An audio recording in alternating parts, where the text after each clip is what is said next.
बार की बात है, एक गांव में गरीब किसान अपनी पत्नी के साथ रहता था। उसके पास एक गाय और थोड़ी सी खेती के लिए जमीन थी, जहां वह दिन भर अपने खेतों में काम करता था। तब कहीं जाकर उसे खाने के लिए अनाज हो पाते थे। इस तरफ से किसान अपना किसी तरह जीवन गुजारा करते थे, जिस कारण से किसान की पत्नी हमेशा अपने भाग्य और भगवान को कोसती रहती थी कि ना जाने किस जन्म का पाप इस जन्म में भरना पड़ियच रहा है, जो कि गरीबी में जीवन जीना पड़ियच रहा है। पत्नी की बातों को सुनकर किसान मन ही मन खुद को और अपने भाग्य को कोसता रहता था कि न जाने कब उसके किस्मत के भाग्य बदलेंगे। एक दिन की बात है, दोपहर का समय था। किसान खेतों से आकर अपने घर पर अपनी पत्नी के साथ खाना खाने जा रहा था कि इतने में एक साधु महाराज भिक्षा मांगते हुए उसके दरवाजे पर पहुंचे और भिक्षा मांगने लगे। तो इतने में किसान घर के बाहर आया और बोला, साधु महाराज, हम सभी पहले से इतने गरीब हैं और किसी तरह अपना जीवन गुजार रहे हैं, और ऐसे में हम आपको कहाँ से दान दे? हमारा साथ तो ऊपर वाला भी छोड़ा डीएच चुका है। गरीब किसान की बात सुनकर साधु महाराज उसकी स्थिति को समझ चुके थे और बोले, क्या तुम सच में अपने को गरीब मानते हो? ईश्वर पर से तुम्हारा विश्वास उठ गया है ना? तो साधु की बातों को सुनकर हामी भर दी और किसान बोला, हाँ महाराज, हमारे साथ कुछ ऐसा ही है। अब आप ही चाहो तो आपके आशीर्वाद से शायद हमारी किस्मत बदल जाए। तो किसान की यह बात सुनकर साधु महाराज ने कहा, ठीक है, जैसा हम कहते हैं ठीक वैसे ही करते जाओगे। तो गरीब किसान बोला, क्या करना होगा हमें जिससे हमारे अच्छे दिन आ जाए और हमारी गरीबी दूर हो जाए? तो साधु महाराज बोले, ठीक है, आज से वह काम करना पड़ी ढेगा जिससे ईश्वर तुमसे प्रसन्न हो। सबसे पहले अपने गाय को बेच दो और गाय के बदले मिले पैसों से अनाज खरीद कर ले आना।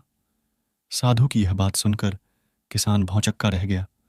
उसके पास अपनी खेत की जमीन और एक यही गाय तो सहारा है, इसे भी बेच देगा तो फिर करेगा क्या? तो साधु उसे समझाते हुए बोले, अगर मेरे बताए हुए रास्ते पर चलने से तुम्हारा कुछ भी नुकसान होता है तो उसकी भरपाई मैं कर दूंगा। अब जो कहता हूं वैसा करते जाओ। तो किसान फिर आधे अधूरे मन से डरते डरते अपनी गाय को बेच आया और उन मिले पैसों से खाने पीने का राशन ले आया।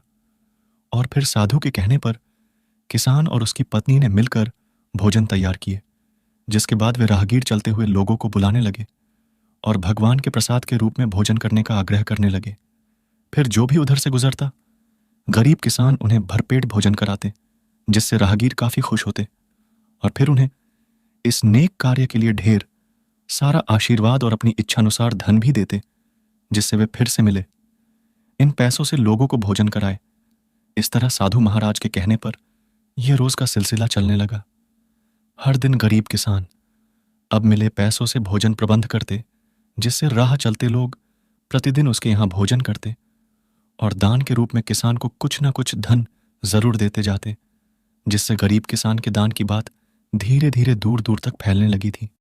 फिर धीरे बड़े बड़े नगरों के सेठ साहूकार, व्यापारी, राजदरबारी, जो कोई भी उस गांव से गुजरता उस किसान के यहां ही भोजन करता और बदले में किसान को इस महान कार्य के लिए ढेर सारा धन भी देते जाते थे, जिससे धीरे धीरे गरीब किसान मिले पैसों से अमीर होने लगा और अब एक गाय के बदले कई ढेर सारे गाय खरीद लाए और अपने भोजन कार्य को भी बढ़ाने लगा।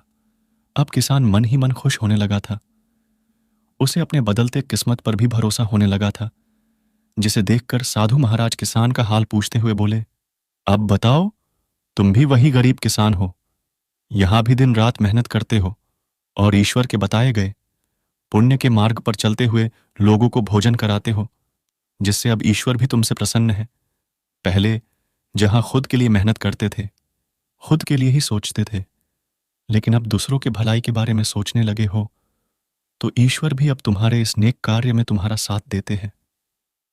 यानी हम सभी ईश्वर को कोसते तो जरूर है, लेकिन ईश्वर के बताए मार्ग पर चल नहीं सकते।